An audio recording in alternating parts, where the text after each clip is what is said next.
아멘. 자, 우리 인사합시다. 은혜 받읍시다. 하나님의 은혜가 오늘도 우리에게 충만하게 되기를 주의 이름으로 축복합니다. 성도들은 예수님을 믿음으로 구원을 받은 자들입니다.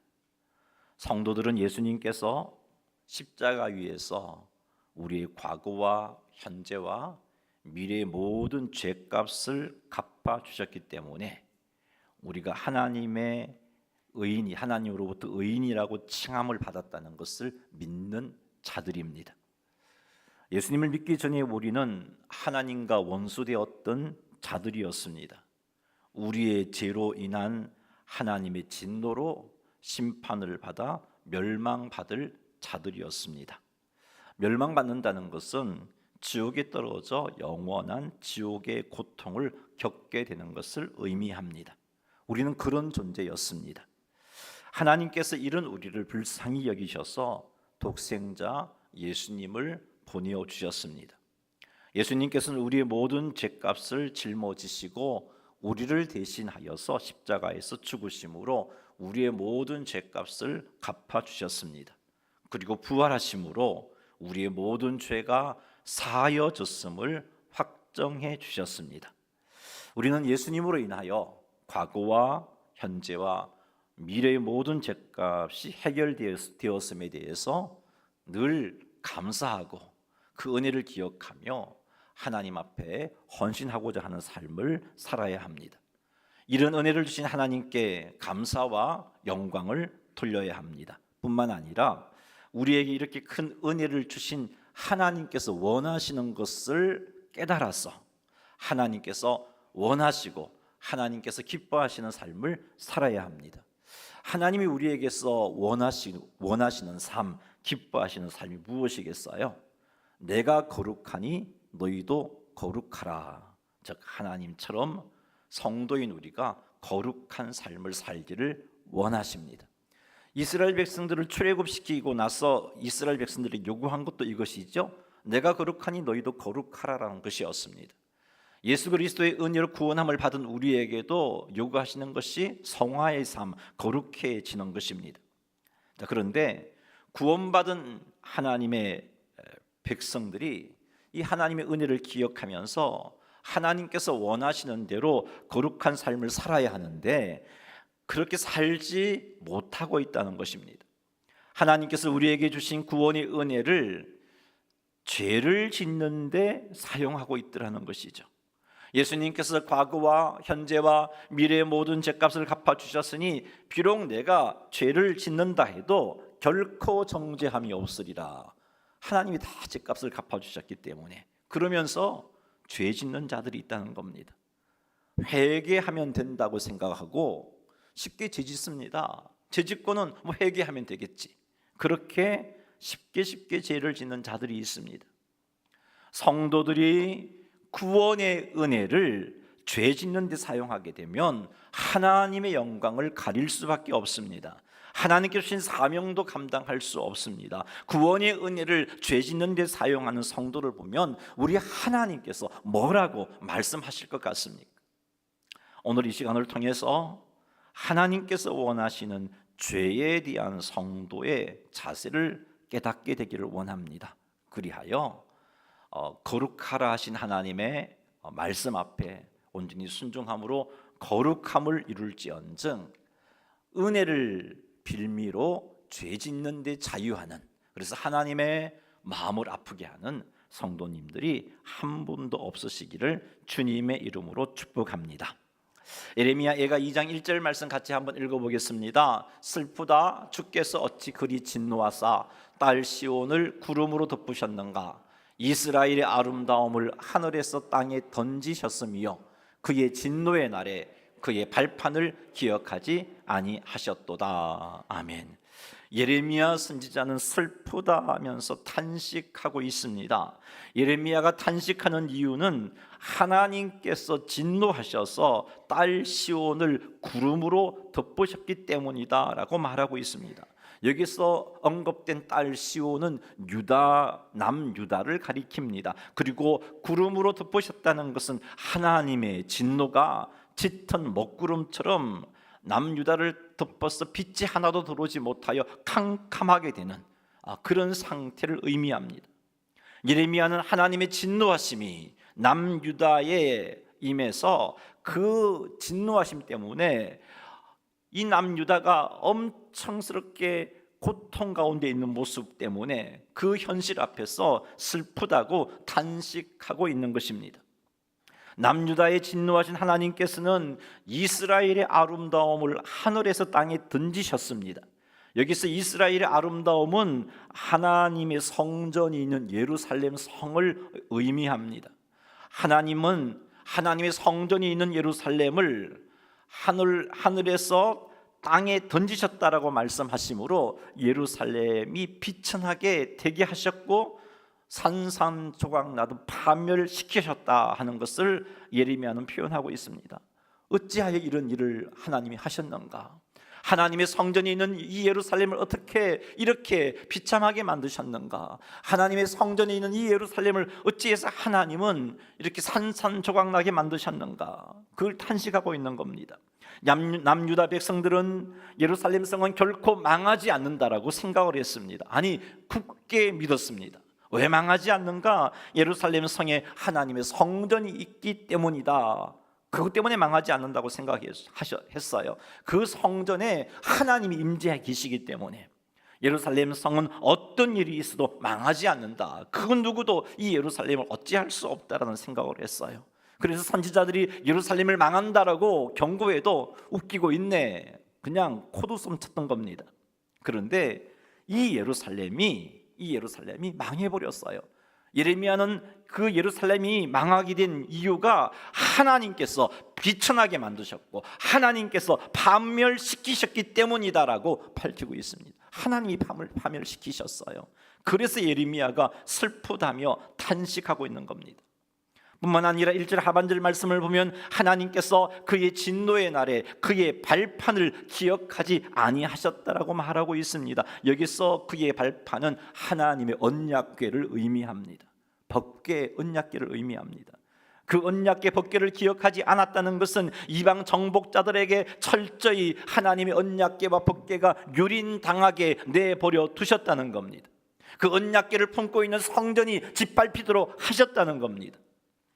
유다 백성은 법궤 때문에, 그리고 그 법궤가 머무르고 있는 하나님의 성전 때문에 예루살렘은 망하지 않는다고 굳게 믿었는데 하나님께서 진노하셔서 법궤도 기억하지 아니하시고 예루살렘을 비천하게 만드셨고 파멸시키셨던 겁니다. 그래서 예레미야가 탄식하며 슬프다 슬프다 탄식하고 있는 겁니다. 어찌하여 하나님께서 하나님의 성전이 있는 예루살렘을 망하게 하셨을까요? 어찌하여 하나님께서 법궤가 있는 성소를 짓밟히게 하셨을까요? 이방인들에게 왜 그렇게 하셨을까요? 2절 말씀에서도 남유다에 임한 하나님의 진노를 보여주고 있습니다. 2절 한번 읽어보겠습니다. 주께서 야곱의 모든 거처들을 삼키시고 긍휼히 여기지 아니하셨으며 노하사 딸 유다의 견고한 성체들을 허물어 땅에 엎으시고 나라와 그 지도자들을 욕되게 하셨도다. 아멘. 2절에 나오는 거처들에 해당하는 히브리어가 네오트라는 단어를 쓰고 있는데 이것은 목장, 또 짐승들의 우리를 의미하는 단어예요. 그래서 이 거처를 삼키셨다는 것은 목장을 삼키시고 우리를 삼키셨다는 건데 그게 무슨 의미냐? 이것이 그 시대의 목장은요 유대의 모든 정말 생산의 어떤 기초가 되는 산업의 중심이었던 겁니다. 그 목축업을 하나님께서 짓밟아 버렸다는 겁니다. 다시 말해서 유다의 모든 산업을 초토화시키셨다는 거예요. 경제적인 어려움을 당하도록 하셨다는 겁니다. 유다에 노하신 하나님께서는 유다의 견고한 성체들을 허물어 땅에 엎으셨다라고 말하고 있어요. 그래서 유다가 더 이상 안전을 위해 의지할 공간이 없어지게 만드셨다는 겁니다. 뿐만 아니에요, 진노하신 하나님께서는 나라와 그 지도자들을 욕되게 하셨다라고 기록하고 있습니다. 유다의 산업도 망하게 하셨고 유다의 성체도 허물어 버리셨고 지도자들에게 하나님의 진노가 임해서 유다를 철저하게 멸망시키셨다는 겁니다. 누가요? 하나님이. 하나님이 그 일을 하셨대요. 어찌하여 하나님께서 유다의 산업과 성체와 지도자들을 철저하게 망하게 하셨을까요? 3절 말씀도 한번 읽어보겠습니다. 맹렬한 진노로 이스라엘의 모든 뿔을 자르셨으며 원수 앞에서 그의 오른손을 뒤로 거두어 들이시고 맹렬한 불이 사방으로 불사름같이 야곱을 불사르셨도다. 아멘. 3절 말씀에 의하면 여호와 하나님이 맹렬한 진노로 이스라엘의 모든 뿔을 자르셨다라고 말하고 있어요. 물론 예레미야가 말하고 있는 이스라엘은 남유다를 의미합니다. 이미 북이스라엘은 망해버렸거든요. 그래서 지금 여기서 예레미야가 말하는 이스라엘은 남유다라고 생각하시면 돼요. 남유다의 모든 뿔을 자르셨대요. 그 뿔은 힘과 능력을 의미합니다. 따라서 이스라엘의 모든 뿔을 자르셨다는 것은 남유다의 모든 힘과 능력을 제하여 버리셨다는 겁니다. 그래서 유다가 대적들과 제대로 싸우지도 못한 채 완전한 패배와 파멸을 당하게 하셨다는 겁니다. 하나님께서는요, 유다에 대해서 진노하셨고, 유다에 대해서 진노하신 하나님께서는 유다의 힘과 능력을 제하심으로 대적들에게 철저하게 패배하도록 하신 겁니다. 3절 중반절 말씀을 보면 남유다에 진노하신 하나님께서는 유다의 원수 앞에서 하나님의 오른손을 뒤로 거두어 들이셨다라고 기록하고 있습니다. 하나님의 오른손은 유다의 대적들을 멸하는 권능의 손이에요. 따라서 원수 앞에서 유다의 대적을 멸하시는 권능의 손을 뒤로 거두어 들이셨다는 것은 유다의 원수들로부터 유다를 구원하지 않기로 작정하셨다는 겁니다. 그렇습니다.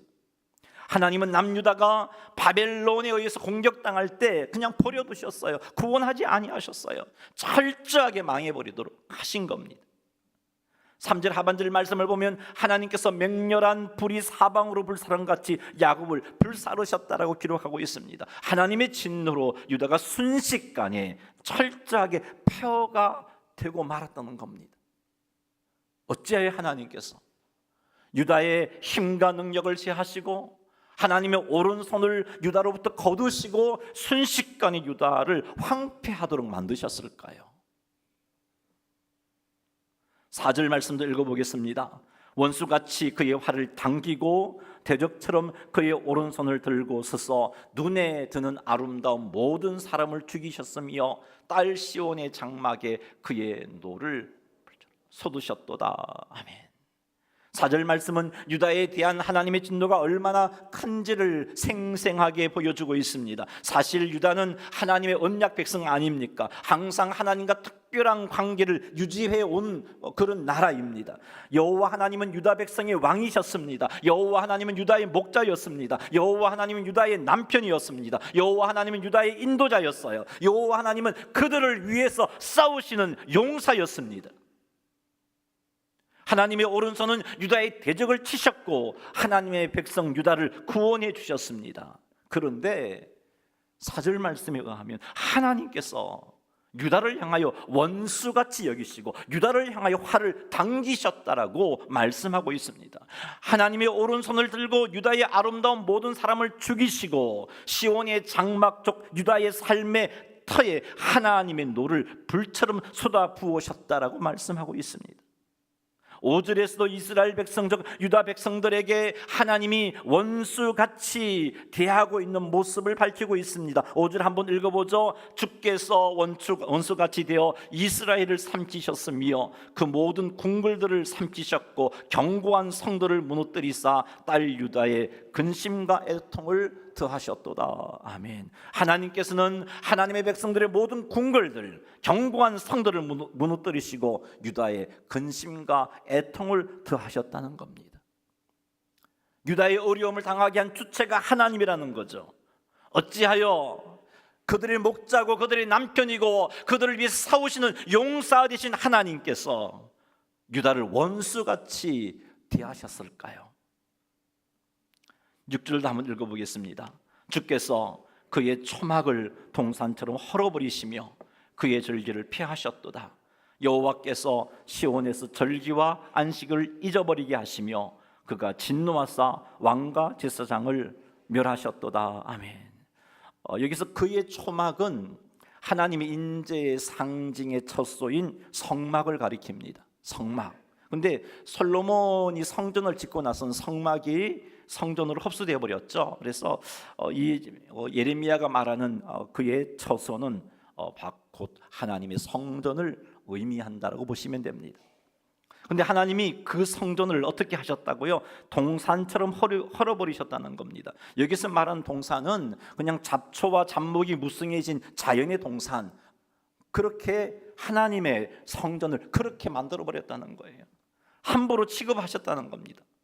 하나님의 성전을 하나님께서 함부로 취급하셨어요. 그래서 이 성전에서 드려지는 제사를 하나님께서 드리지 못하도록 만들어 버리셨다는 겁니다. 6절 하반절 중반절 말씀에 의하면 진노하신 여호와께서 절기와 안식을 잊게 하셨다라고 말씀하고 있습니다. 절기와 안식을 지킴으로 이스라엘 백성들은 하나님의 은혜를 되돌아 보았고 하나님과의 관계를 회복했고 하나님 앞에 친밀한 관계 속에서 은혜와 복을 받았는데 하나님께서 이 절기를 안식일을 잊어버리게 하셨대요. 그 말은 하나님과 유다 백성들과의 관계를 끊어버리셨다는 겁니다. 하나님이 끊어버리셨어요. 관계를 끊어버리셨어요. 6절 하반절 말씀을 보면 하나님께서 진노하사 왕과 제사장을 멸하셨다. 유다의 정치적 신앙적인 구심점을 하나님이 친히 파괴시켜 버리셨다는 겁니다. 7절에서도 하나님께서 유다가 하나님을 섬기는 모든 것을 끊어버리시고 궁정까지도 원수의 손에 넘기셨음을 밝히고 있습니다. 7절 한번 읽어보죠. 여호와께서 또 자기 제단을 버리시며 자기 성소를 미워하시며 궁전의 성벽들을 원수의 손에 넘기셨음에 그들이 여호와의 전에서 떠들기를 절기의 날과 같이 하였도다. 하나님이 당신의 제단까지 버리셨어요. 성소도 미워하셨어요. 하나님의 성소, 그 성소도 미워하셨어요. 궁전의 성벽도 원수의 손에 넘김으로 원수들에게 짓밟히게 하셨다는 겁니다. 어찌하여 하나님께서 유다의 제사를 폐하시고 하나님과 유다의 백성과의 관계도 끊어버리시고 유다의 정치적 종교적 구심점을 파괴시키는 이런 일을 하나님이 하셨을까요? 왜 하셨을까요? 8절 말씀도 읽어보겠습니다. 여호와께서 딸 시온의 성벽을 헐기로 결심하시고 줄을 띠고 무너뜨리는 일에서 손을 거두지 아니하사 성벽과 성곽으로 통곡하게 하셨음에 그들이 함께 세하였도다. 아멘. 이 8절 말씀은 진노하신 하나님께서 예루살렘 성을 파괴하셨음을 밝히고 있습니다. 시온의 성벽 즉 예루살렘을 헐기로 결심하셨을 뿐만 아니라 줄을 띠고 무너뜨리는 일에 손을 거두지 아니하셨다. 그 말은 하나님이 친히 예루살렘 성벽을 허물어 버리셨다는 겁니다. 그리하여 유다 백성들로 하여금 허물어진 성벽과 성곽으로 인해서 애통하게 만드셨다. 그 말이에요. 9절도 읽어볼까요? 성문이 땅에 묻히며 빗장이 무너져 파괴되고 왕과 지도자들이 율법이 없는 이방인들 가운데에 있으며 그 성의 선지자들은 여호와의 묵시를 받지 못하는도다. 하나님의 진노하심은 예루살렘을 완전히 파괴시켜 버렸습니다. 그리고 왕과 지도자들을 포로로 끌려가게 해버리셨어요. 예루살렘 성의 선지자들은 여호와의 묵시를 받지 못하게 영적으로 정치적으로 완전히 폐허가 되게 만들어 버렸어요. 약속의 땅 가나안에 들어간 하나님의 백성들이, 놀라운 은혜를 받았던 하나님의 백성들이 하나님께서 그들을 원수로 여기셔서 이렇게 완전히 폐하게 영적으로 육적으로 파괴시키는 일을 하셨다는 거죠. 왜요? 왜 하나님이 이런 일을 하셨을까요? 실적나셨기 때문에? 유다가 실적났어요. 그런 건가요? 10절 말씀은 이러한 하나님의 진노하심의 결과를 밝히고 있습니다. 10절 한번 읽어보죠. 딸 시온의 장로들이 땅에 앉아 잠잠하고 티끌을 머리에 덮어쓰고 굵은 배를 허리에 둘러서며 예루살렘 처녀들은 머리를 땅에 숙였도다. 장로들이 땅에 앉아 잠잠하고 티끌을 머리에 덮어쓰고 굵은 배를 허리에 둘렀다는 것은 비참한 상황으로 인해서 깊은 슬픔에 빠졌다는 것을 말하고 있는 겁니다. 예루살렘의 처녀들이 머리를 땅에 숙였다는 것은 이들이 처한 현실이 너무나 참담해서 미래 역시 암울하기 때문에 절망에 빠져 있는 모습을 그리고 있는 겁니다. 여러분, 어찌하여 유다가 이렇게 되었을까요? 이들은 아브라함이 우선이잖아요. 하나님의 선택을 받은 민족이잖아요. 하나님께서 초자연적인 능력으로 애굽에서 구원하여 낸, 그리고 약속의 땅 가나안 땅으로 인도해 주신 구원의 은혜를 입은 민족이잖아요. 이들은 하나님께서 이들의 모든 삶의 가정 속에서 세심하게 책임져 주시는 은혜를 입었던 민족이잖아요. 이런 은혜와 복을 받은 이 민족이 어찌하여 이렇게 되었을까요?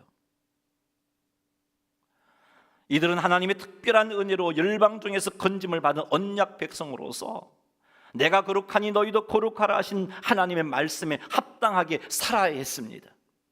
그들은 하나님께 주신 가나안 땅에서 거룩함을 유지하는 삶으로 하나님께서 기뻐하시는 모습으로 살아서 수많은 사람들에게 하나님의 전능하심과 하나님의 크신 사랑하심과 하나님의 구원의 손길을 보여주어야 했습니다.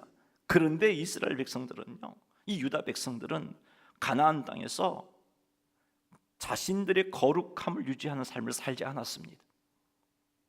가나안 땅에 살면서 우리도 먹고 살아야 되니까 하나님 말씀에 순종하니까 좀 어려울 것 같아요. 그래서 가나안의 가치관을 수용합니다.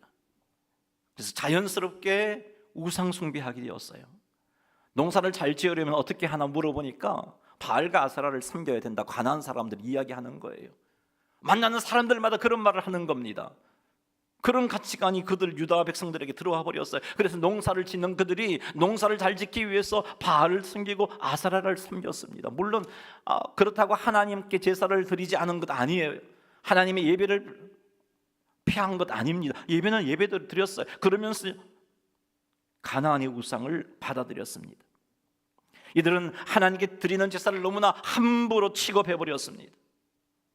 마음과 뜻을 다하여 하나님께서 기뻐하시는 제물을 준비하여 제사를 드려야 하는데 그렇게 하지 않았습니다. 제사를 드리면서도 죄를 지었고요, 죄를 짓고 나서도 제사를 드리고, 하나님 앞에 나와 예배드림이, 제사드림이 그들의 삶에 아무런 영향도 끼치지 못했습니다. 그러니 제사에 대하여 흥미를 가질 수가 없습니다. 제사가 귀찮은 거예요.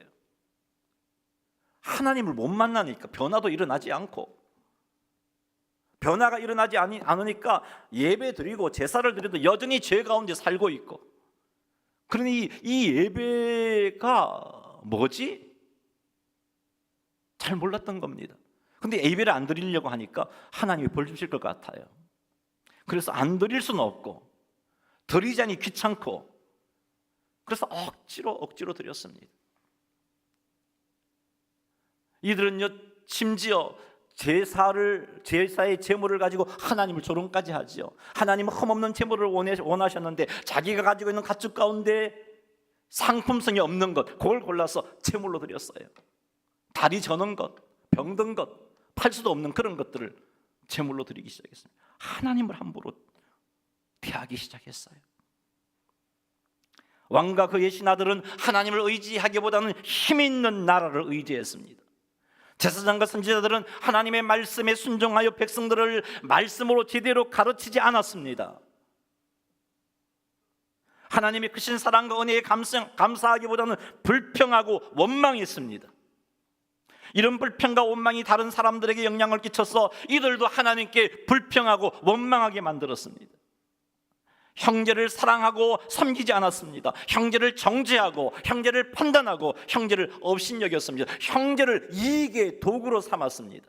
힘 있는 자들이 자기 형제를 노예로 팔아서 이혼을 남기고자 그렇게 타락해 버렸습니다.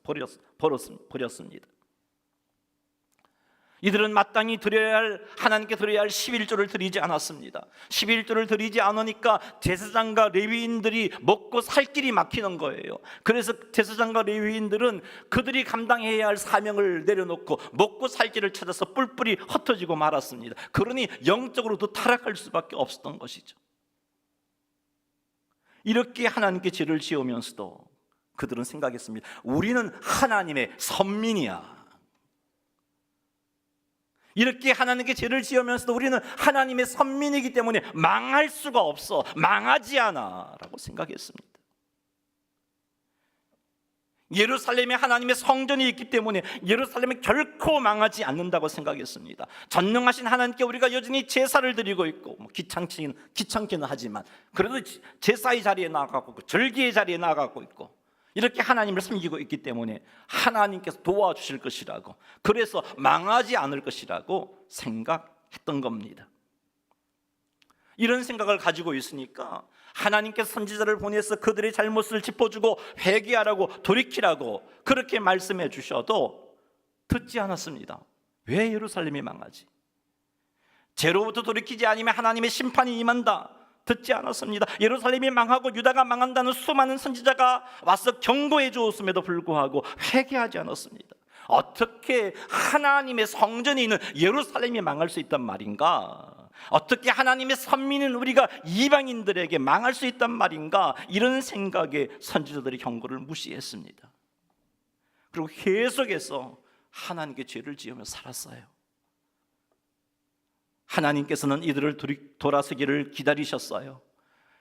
이들이 돌아서기를 원하셔서 수많은 선지자를 보내었어요. 그런데도 불구하고 하나님이 기다리시고 기다렸지만 이들은 여전히 죄를 지으며 하나님을 거역했습니다.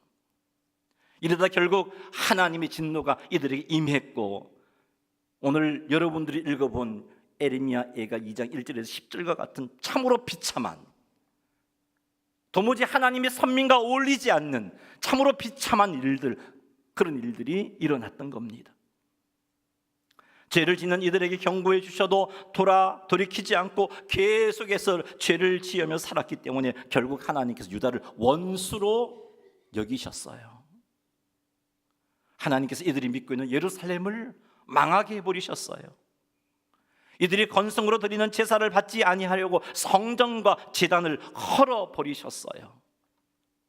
이들의 삶의 터전을 완전히 부숴버리셨고 포로로 끌려가게 하신 겁니다. 사랑하는 성도 여러분, 하나님께서 그렇게 사랑하셨던 남유다, 하나님께서 그렇게 엄청난 은혜와 복을 부어주셨던 남유다, 하나님께서 구원의 은혜를 부어주셨던 남유다, 이들이 죄를 짓고 이들이 회개하지 않으니까, 이들이 죄를 지으면서 거룩한 삶을 살지 않으니까, 돌이키기를 기다리며 말씀으로 경고해 주시고 회개하라고 촉구하심에도 불구하고 돌이키지 않으니까 하나님께서 이렇게 정말 무시무시한 진노를 부으셨고, 그래서 이 유다가 이와 같은 아픔을 겪어야 했습니다. 이 사실을 두고 예레미야가 슬프다 탄식했던 것이죠. 사랑하는 성도 여러분, 혹 나는 예수님을 믿고 있으니까 이런 죄를 짓는다 할지라도 하나님께 용서받을 수 있다고 생각하면서 계속해서 죄를 짓고 있지는 않습니까? 예수님께서 십자가 위에서 나의 과거와 현재와 미래의 모든 죄값을 갚아주셨기 때문에 혹 죄를 지어도 지옥 가지 않는다는 생각에 죄의 유혹 앞에 쉽게 타협하고 반복적으로 죄를 짓고 있지는 않습니까? 하나님은 나를 너무나 사랑하시고 하나님은 나를 너무나 아끼시기 때문에 때때로 준비되지 못한 예배를 드려도, 때로는 건성으로 예배를 드려도, 때로는 억지로 예배를 드려도 하나님께서 봐주실 것이라고 그렇게 생각하고 있지는 않습니까? 수없이 예배를 통해서 하나님의 말씀을 들었음에도 불구하고 그 말씀에 순종하지 않고 내 생각, 내 세상 가치관을 따라 살면서도 내가 예배의 자리에 참여하고 있기 때문에 별 문제가 없다라고 그렇게 생각하고 있지는 않습니까? 예배의 자리에 참여하고 있기 때문에, 교회에서 직분을 받아서 교회를 섬기고 있기 때문에 하나님보다 세상을 더 의지하고 하나님보다 사람을 더 의지하고 하나님보다 물질을 더 귀하게 여기고 하나님보다 성공과 출세를 더 귀한 것으로 여기고 있음에도 불구하고 이것이 심각한 죄라는 것을 모르고 살고 있지는 않으십니까? 사랑하고 용서하라고 말씀해 주심에도 불구하고 여전히 형제를 미워하고 업신여기고 무시하고 시기하면서도 내가 예배의 자리에 참석하고 있기 때문에 아무런 가책도 없이 계속해서 형제들을 함부로 대하고 있지는 아니합니까? 이렇게 살면서도 내가 하나님을 사랑한다고 착각하고 있지는 아니합니까? 내가 하나님을 사랑하고 있기 때문에 결코 망하지 않고 복받을 것이라고 기대하고 있지는 아니합니까? 이런 우리의 행동들은 하나님의 진노를 불러일으키고 하나님께서 유다를 원수처럼 대하도록 만든 유다의 행동과 똑같은 것이라는 것 아셔야 됩니다. 예수님을 믿음으로 구원받습니다. 이건 틀림없는 진리입니다. 하지만 구원받는 우리가 죄를 짓는 것을 보시면 하나님께 속상해하십니다. 그것도 반복적으로 죄를 짓는다면 하나님께서 진노하십니다. 아무런 두려움 없이 죄를 짓고 있다면 우리는 하나님의 진노를 샀고 있는 것입니다. 경고해도 말씀으로 돌이키라고 도전해 주어도 무시하고 여전히 죄를 짓고 있다면 우리는 하나님의 무서운 진노를 만나게 될런지도 모릅니다. 예수님께서 십자가 위에서 우리의 과거와 현재와 미래의 모든 죄값을 갚아주신 것 사실입니다. 그러므로 그리스도 안에 있으면 결코 정죄함이 없다는 것 진리입니다. 그럼에도 불구하고 성도들은 죄를 두려워해야 하고 죄를 미워해야 합니다. 죄를 짓지 않기 위해서 죄와 싸워야 합니다. 하나님을 함부로 대하는 행동을 미워해야 합니다. 하나님 말씀에 불순종함으로 하나님을 무시하고 죄를 지으면서도 예배를 드리고 나서도 여전히 죄를 짓는 것, 예배를 귀찮아하고 억지로 예배를 드리는 것, 이런 것들이 하나님을 함부로 대하는 것인데 이런 행동들을 미워해야 돼요. 형제들을 함부로 대하는 행동을 미워해야 합니다. 형제들을 업신여기고 무시하고 미워하고 뒷담화를 통해서 깎아내리고 이런 것이 형제를 함부로 대하는 것인데 이런 행동들을 미워해야 됩니다. 하나님보다 더 의지하고 하나님보다 더 귀하게 여기고 하나님보다 더 사랑하는 것이 죄라는 것을 알고 이런 행동을 경계하면서 이런 행동을 끊어내어야 되는 것입니다. 아직 우리의 구원이 완성되지 못했기 때문에 죄를 지을 수 있습니다. 그러나 죄를 지을 수 있지만 그렇다고 죄를 쉽게 지어서는 안 됩니다. 성도들은 죄와 싸워서 이기려고 해야 돼요. 성도들은 죄를 경계해야 합니다. 성도들은 하나님께서 죄를 미워하심을 알아야 돼요. 하나님께서 주신 회개의 기회를 놓치면 하나님의 무서운 진노가 하나님을 결단하겠습니다. 우리 이 세 가지 제목 가지고 주의 이름 한번 부르며 기도하겠습니다. 주여, 오늘 말씀을 들으면서 이게 죄구나, 이것 하나님께서 기뻐하지 않는 것이구나, 이것이 유다의 무서운 하나님의 진노가 임하게 만든 그 죄구나, 그런 죄가 내게 있구나 하는 것이 깨달아졌다면 하나님 아버지, 이 시간 그 죄를 회개하게 하옵소서. 아버지, 용서해 주십시오. 이것이 심각한 죄라는 사실을 몰랐습니다. 아버지, 용서해 주십시오. 용서를 구하며 그 죄를 끊고 돌아서겠다고 결단할 수 있게 도와주시옵소서. 하나님 아버지, 죄를 가볍게 여기지 않게 하시옵소서. 아무리 하찮은 죄라 할지라도 죄는 죄입니다. 하나님께서 기뻐하지 않습니다. 하나님 아버지, 죄를 가볍게 여기지 않고 죄를 경계하며 살아갈 수 있도록 도와주옵소서. 우리 그렇게 살기로 결단합니다. 하나님 도와주옵소서. 또한 말씀을 통해서 죄를 깨닫게 해주시면 외면하지 않고 즉시 회개하고 돌이키는 자가 되겠습니다. 하나님 아버지, 그 죄가 주는 즐거움 때문에 끊어내지 못하는 어리석은 자가 되지 말게 하시고, 하나님, 끊어내지 못하고 반복하여 죄를 짓는 것은 하나님의 무서운 진노를 불러일으키는 행동이라는 것을 알게 하셔서 하나님, 돌아서는 저희들에게 도와주시옵소서. 주여 붙잡아 주옵소서. 예수님의 이름으로 기도드리옵나이다. 아멘. 찬송가 356장 찬양하겠습니다.